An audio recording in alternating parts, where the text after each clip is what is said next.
എനിക്ക് സമയമില്ല ബെറ്റി. ടെൻഡറിന് സമയായി. ഗുരുവായൂരിലേക്ക് പോയിക്കൊണ്ടിരിക്കുന്ന നിന്റെ കുടുംബത്തിന്റെ കാറിന് പിന്നാലെ തൊട്ടോ തൊട്ടില്ല എന്ന നിലയിൽ ഒരു പാണ്ടിലോറിയുണ്ട്. അവരെന്റെ ഒരു ഫോൺ കോളിന് വേണ്ടി വെയിറ്റ് ചെയ്യാ. നീ പെട്ടെന്ന് തന്നെ തീരുമാനം പറയണം. അവിടുന്ന് നേരെ ടെൻഡർ നടക്കുന്ന സ്ഥലത്തേക്ക് പോകുന്നോ അതോ പോസ്റ്റ്മോർട്ടം തിയേറ്ററിലേക്ക് പോകുന്നോന്ന്. ഏതായാലും നീ ഒരു കാര്യം ഓർക്കുന്നത് നന്നായിരിക്കും. ഈ ടെൻഡർ അല്ലെങ്കിൽ അടുത്ത ടെൻഡർ കിട്ടും. പക്ഷേ നിന്റെ കാര്യം അങ്ങനെയല്ല. നിന്റെ ഫാമിലി ചത്തൊടുങ്ങിയ പിന്നൊരു തിരിച്ചു വരവില്ല. എന്തു പറയുന്നു നീ? ഞാൻ ഫോൺ വെക്കട്ടെ? മാഡം, എന്റെ കുടുംബത്തെ ഒന്നും ചെയ്യരുത്. ഞാൻ എമൗണ്ട് പറയാം. Very good. അപ്പം നിനക്ക് ബുദ്ധിയുണ്ട്. എന്നാ പിന്നെ മോളാ എമൗണ്ട് അങ്ങ് പറഞ്ഞേക്ക്. കമോൺ, എത്രയത്? 180 കോടി. 180 കോടി. അത് വളരെ കുറവാണല്ലോ. നീ പറയുന്നത് സത്യമാണല്ലോ അല്ലേ? യജമാന ഭക്തി കൊണ്ടുള്ള തന്ത്രമൊന്നും അല്ലല്ലോ. ഇല്ല മാഡം, ഞാൻ പറഞ്ഞത് കള്ളമല്ല. ഇതാണ് quotation amount. Okay, very good and thanks a lot. Tender കഴിഞ്ഞ് ഞാൻ സൈൻ ചെയ്യുമ്പോ നിന്റെ ഫാമിലി ഭദ്രമായിട്ട് ഗുരുവായൂരിൽ തൊഴാൻ കയറും. ശരിയപ്പോ.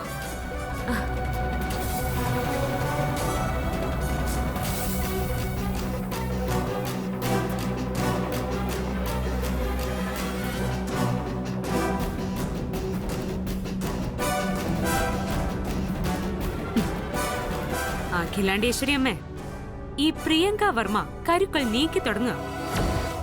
ആനയെയും തേരിനെയും കാലാളിനെയും കുതിരയുമൊക്കെ ഒന്നൊന്നായി അരിഞ്ഞു വീഴ്ത്തി കിരീടം വയ്ക്കാത്ത റാണിയെ ഇടം വല മനക്കാതെ ഞാൻ ഇനി പൂട്ടും. ചെക്ക്മേറ്റ്. നിങ്ങൾക്കിനി മുതൽ തോൽവിയാ, തോൽവി മാത്രം.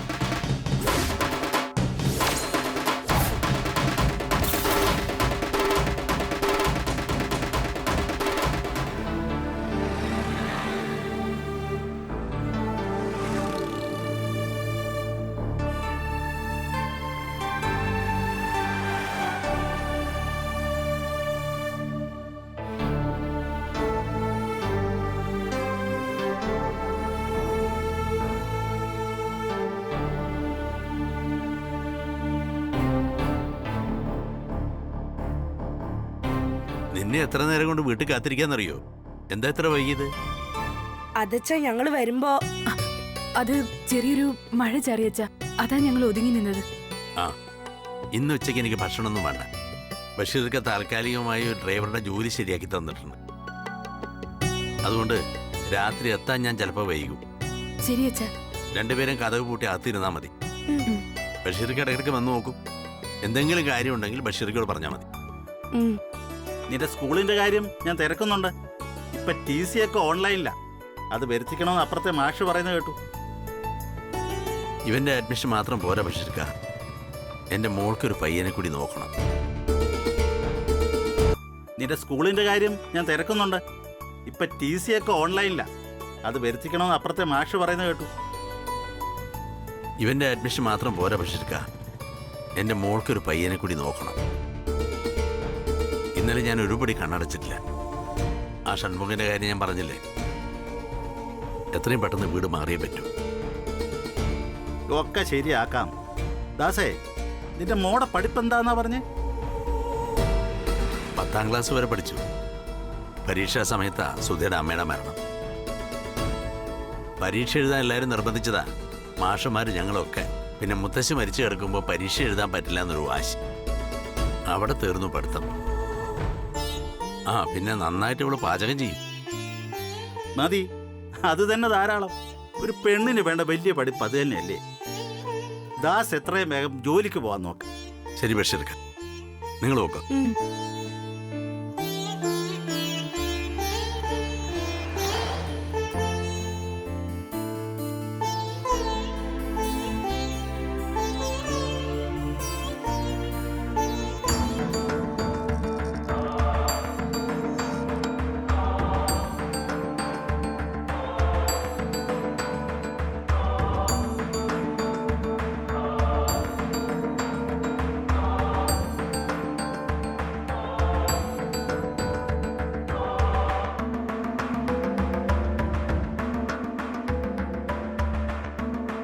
സാർ വരാൻ ലേറ്റ് ആവുന്നല്ലോ.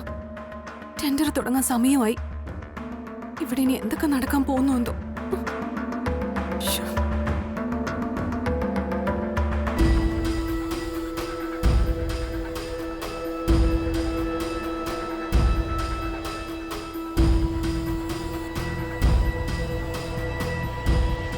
അപ്പോ ഇനി ടെൻഡർ നടപടികളിലേക്ക് കടക്കാം. ആനന്ദ് സാർ വന്നില്ലെങ്കിൽ മിക്കവാറും ഈ ടെൻഡർ എനിക്ക് തന്നെ ആയിരിക്കും. Oh, all the best.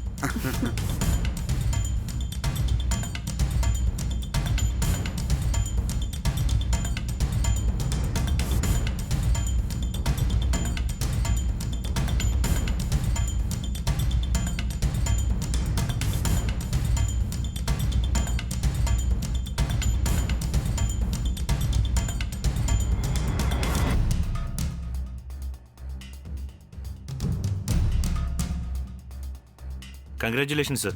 ആ, താങ്ക് യു. സിംഗപ്പൂരിൽ നിന്ന് എപ്പോൾ എത്തി? രാവിലെ എത്തി. Okay sir. ആ, എല്ലാവരുടെ കയ്യിൽ നിന്നും ആ കൊട്ടേഷൻ ഫയൽ എടുത്തിരിക്കെ. സാർ,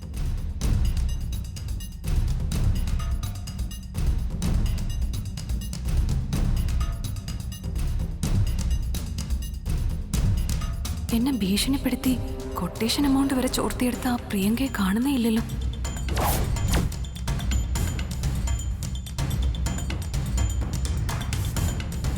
ഭഗവാനെ, എന്റെ കുടുംബത്തെ കാത്തോണേ.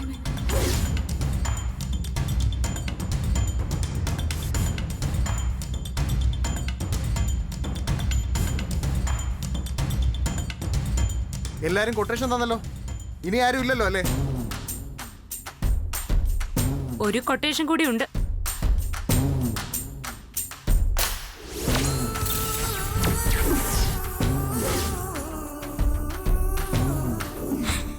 തുടരുത്. അമ്മ പറയുന്ന പെണ്ണിനെ താലി കെട്ടാന്ന് വാക്ക് കൊടുത്തോണ്ട് മാത്രമാണ് ഞാനിപ്പോ ഇങ്ങനൊരു വരന്റെ വേഷത്തിൽ ഇവിടെ ഒരുങ്ങി നിൽക്കുന്നത്. പെണ്ണിനെ അടിക്കുന്നത് അത്ര അന്തസ്സല്ലെന്ന എന്റെ വിചാരം. അല്ലെങ്കിൽ ഇതിനകം വലിച്ചെടുത്ത് പുറത്ത് കളഞ്ഞേനെ നിന്നെ ഞാൻ.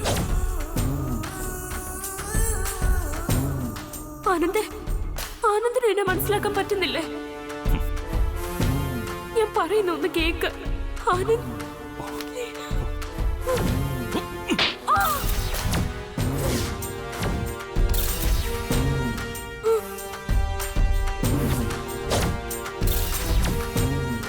ഇനി എത്ര നാൾ കഴിഞ്ഞാലും ഞാൻ തന്നെയായിരിക്കും തൃച്ചംബരത്തെ മൂത്ത മരുമകളാകാൻ പോകുന്നത്. ഈ പ്രിയങ്ക വർമ്മയുടെ കഴുത്തിൽ ഒരാൾ താലി കെട്ടുന്നുണ്ടെങ്കിൽ അത് ഈ ആനന്ദ് തന്നെയായിരിക്കും. അതിനു വേണ്ടി വന്നാൽ എന്റെ ജീവൻ കളയാൻ വരെ ഞാൻ മടിക്കില്ല. ജീവൻ എടുക്കാനും.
ഇവിടെ വന്നിരിക്കുന്ന കൊട്ടേഷനിൽ ഏറ്റവും കുറഞ്ഞ തുക ആര് കോട്ട് ചെയ്തിരിക്കുന്നോ അവർക്കാണ് ടെൻഡർ കിട്ടുക.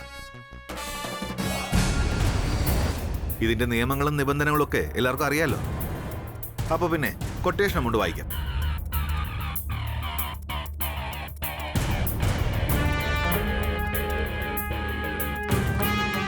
KR ടെക്സ്റ്റൈൽസ് കമ്പനി 270 കോടി.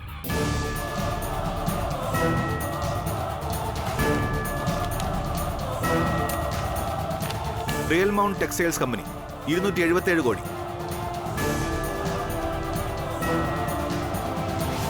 പൂജ ടെക്സ്റ്റൈൽസ് കമ്പനി 233 കോടി. RK ടെക്സ്റ്റൈൽസ് കമ്പനി 212 കോടി.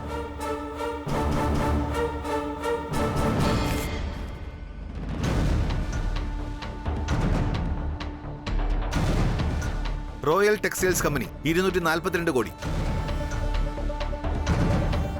രമ്യ ടെക്സ്റ്റൈൽസ് കമ്പനി 301 കോടി.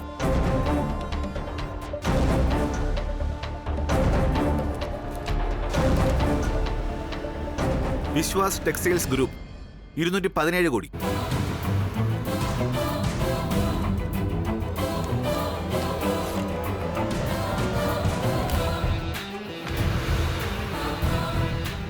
ആനന്ദ് ടെക്സ്റ്റൈൽസ് കമ്പനി 180 കോടി.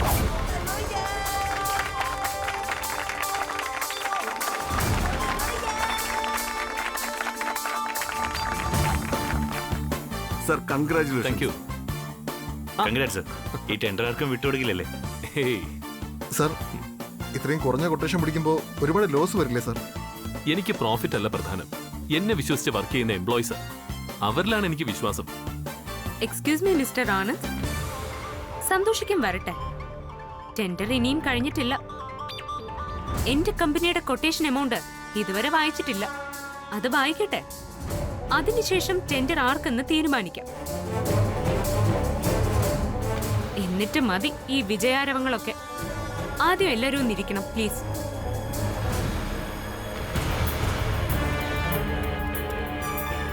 എന്റെ കമ്പനിയുടെ കൊട്ടേഷൻ എമൗണ്ട് വായിച്ചില്ല. വായിക്കാം മാഡം. ഉം.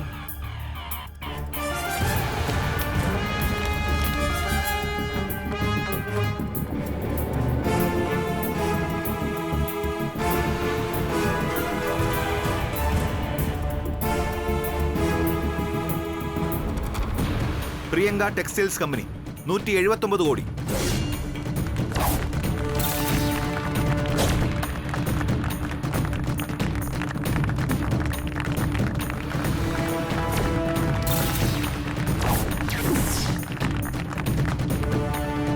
ഏറ്റവും കുറഞ്ഞ കൊട്ടേഷൻ തന്ന ആനന്ദ് ഗ്രൂപ്പ് ഓഫ് കമ്പനീസിനേക്കാൾ 1 കോടി കുറച്ച് 179 കോടിയുടെ കൊട്ടേഷൻ തന്ന പ്രിയങ്ക ടെക്സ്റ്റൈൽസ് കമ്പനിക്ക് ഈ ടെൻഡർ ഉറപ്പിക്കുന്നു.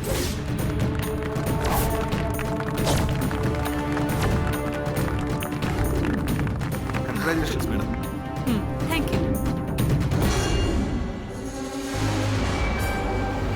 കഴിഞ്ഞ 25 കൊല്ലമായിട്ട് ആനന്ദ് ഗ്രൂപ്പ് ഓഫ് കമ്പനീസിന്റെ കയ്യിലിരുന്ന ടെൻഡറാ.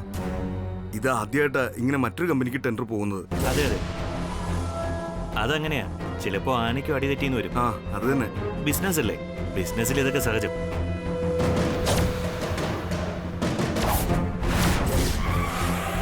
മാഡം ഇതിലൊന്ന് സൈൻ ചെയ്യണം. ആ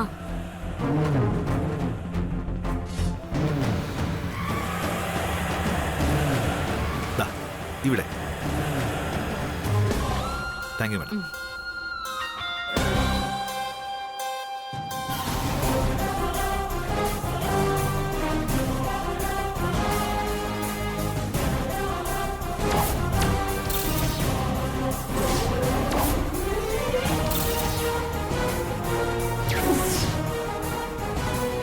എന്ത് പറ്റി? ആനന്ദ് ഗ്രൂപ്പ് ഓഫ് കമ്പനീസിന്റെ എംഡിക്ക് മുഖത്തൊരു കഥനഭാരം. 10-20 കമ്പനികൾ വിജയകരമായി നടത്തി സൗത്ത് ഇന്ത്യയിലെ ഏറ്റവും മികച്ച ബിസിനസ്മാനുള്ള അവാർഡും വാങ്ങി പറന്നിറങ്ങിയ ആ മുഖത്തൊരു സന്തോഷമില്ലല്ലോ. ഓ, അത് ഞാനങ്ങ് മറന്നു. കഴിഞ്ഞ 25 വർഷങ്ങളായി, അതും മുത്തശ്ശന്റെ കാലം തൊട്ടേ ആനന്ദ് ഗ്രൂപ്പ് ഓഫ് കമ്പനീസിന് കിട്ടിക്കൊണ്ടിരുന്ന ടെക്സ്റ്റൈൽ ടെൻഡർ കൈവിട്ടുപോയല്ലേ? ആദ്യത്തെ തോൽവി, അതും ഒരു പെണ്ണിനോട്.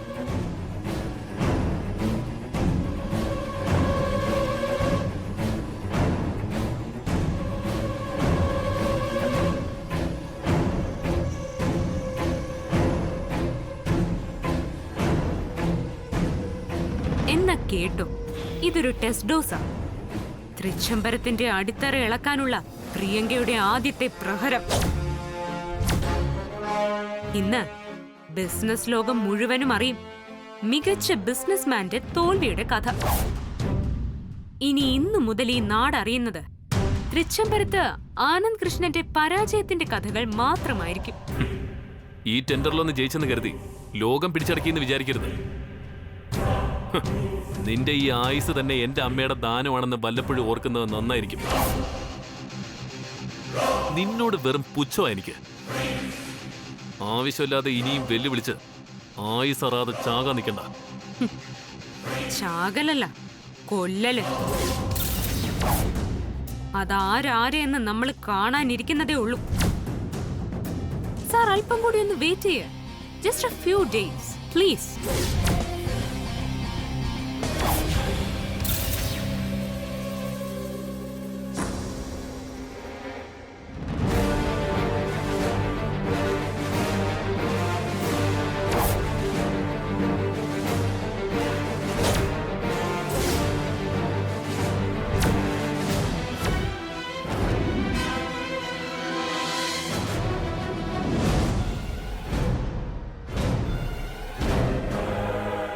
സർ, ഈ ടെൻഡർ നമുക്ക് പോയതുകൊണ്ട് ഏകദേശം 180 കോടിയോളം നഷ്ടം വരും. 100 കോടി മുടക്കി വാങ്ങിയ മെഷീനറീസ് ഒക്കെ വെറുതെ ആയി പോവും. 500ഓളം എംപ്ലോയീസിന്റെ ജോലിയാണ് സർ അത് ബാധിക്കുന്നത്.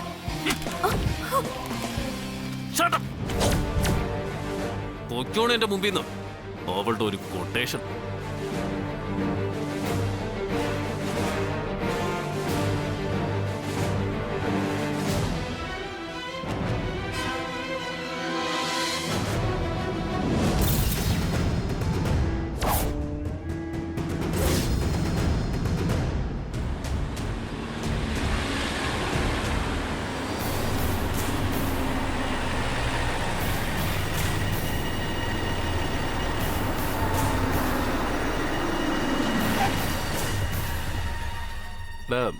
അവിടെ ഒരു നാടൻ ചായക്കടയുണ്ട്, നമുക്കൊരു ചായ കുടിച്ചാലോ? ആ ചായയൊക്കെ കുടിക്കാം. പക്ഷെ നിന്റെ മുഖത്ത് ഭയങ്കര ടെൻഷനാണല്ലോ. ആ പ്രിയങ്ക പറഞ്ഞ നീ ഇതൊരു മനസ്സിൽ നിന്ന് വിട്ടില്ലേ? ഏയ്, അതൊന്നും അല്ലടാ. പ്രിയങ്കയുടെ വിഷയം എങ്ങനെ ഡീൽ ചെയ്യണമെന്ന് എനിക്കറിയാം. ഞാൻ ആലോചിക്കുന്ന മുഴുവൻ കല്യാണിയെക്കുറിച്ച്. അവൾ എവിടെ ഉണ്ടെന്ന് അറിയണം. അറിഞ്ഞാലേ ഒരു മനസ്സമാധാനം കിട്ടും. നീ വാ.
കണ്ണീന്ന് കണ്ണീര് വരുന്നില്ല. മലക്കറി അരിയുന്ന ചേച്ചിയുടെ കണ്ണീന്ന് കണ്ണീര് വരുന്നോ? ഇതുള്ളല്ലോ. അതെ, ഈ കണ്ണീരിന്റെ കാര്യം ഉള്ളി മലക്കറി ഒന്നുമല്ല. വലിയ കുഞ്ഞാണെന്ന് എനിക്ക് നന്നായിട്ട് അറിയാം. ഉള്ളി അരിയുന്ന എന്റെ കണ്ണീന്ന് കണ്ണീര് വരുന്നില്ല. മലക്കറി അരിയുന്ന ചേച്ചിയുടെ കണ്ണീന്ന് കണ്ണീര് വരുന്നോ? ഇതുള്ളല്ലോ. അതെ, ഈ കണ്ണീരിന്റെ കാര്യം ഉള്ളി മലക്കറി ഒന്നുമല്ല. വലിയ കുഞ്ഞാണെന്ന് എനിക്ക് നന്നായിട്ട് അറിയാം. അന്നേരം വലിയ കുഞ്ഞ് അടുത്തേക്ക് വന്നപ്പോ സംസാരിക്കാൻ നിൽക്കാതെ ഇവിടെ വന്ന് കരഞ്ഞിട്ട് എന്താ ചേച്ചി പ്രയോജനം? കണ്ണുനീര് തുടയ്ക്ക്. ഞാൻ തുടച്ചോളാം. നീ എന്റെ മുഖം നോക്കിയിരിക്കാതെ ആ ഉള്ളി തൊലിച്ചെടുക്കാൻ നോക്ക്.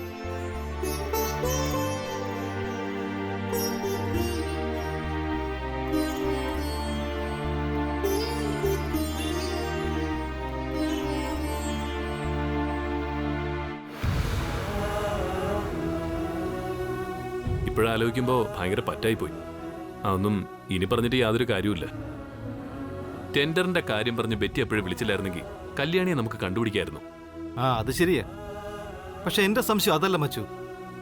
നിന്നെ കണ്ടിട്ട് കല്യാണി എന്തിനാ ഭയന്നോടിയത്? ഒരിക്കലും പ്രതീക്ഷിക്കാത്ത സംഭവമാണല്ലോ. വിശ്വസിക്കാൻ പറ്റുന്നില്ല. എനിക്കും. എന്റെ ഒരു ശബ്ദം കേട്ടാ ഓടി അടുത്ത് വരുന്ന കല്യാണി. ഞാൻ കല്യാണി കല്യാണിന്ന് ഉറക്കെ വിളിച്ചിട്ട് പോലും നിൽക്കാതെ ഓടിപ്പോയി. വിശ്വസിക്കാൻ പറ്റുന്നില്ല എനിക്ക്. മച്ചു, ഡോൺ വറി, എല്ലാം ശരിയാവും. നമ്മൾ ട്രൈ ചെയ്യല്ലേ, ഫലം കിട്ടിയേ പറ്റൂ. നീ ഇപ്പൊ ഒന്ന് ആ ദാസേട്ടനെ വിളിച്ചു നോക്ക്. ഇപ്പൊ ഫോൺ റേഞ്ചിലാണെങ്കിലോ.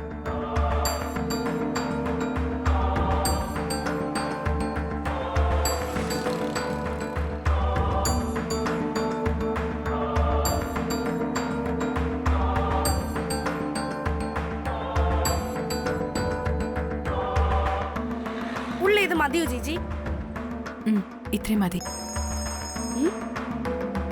ചേച്ചി, അച്ഛന്റെ ഫോണ് ഷർട്ടിൽ തന്നെ വെച്ചിട്ട് പോയെന്ന് എനിക്ക് തോന്നുന്നത്.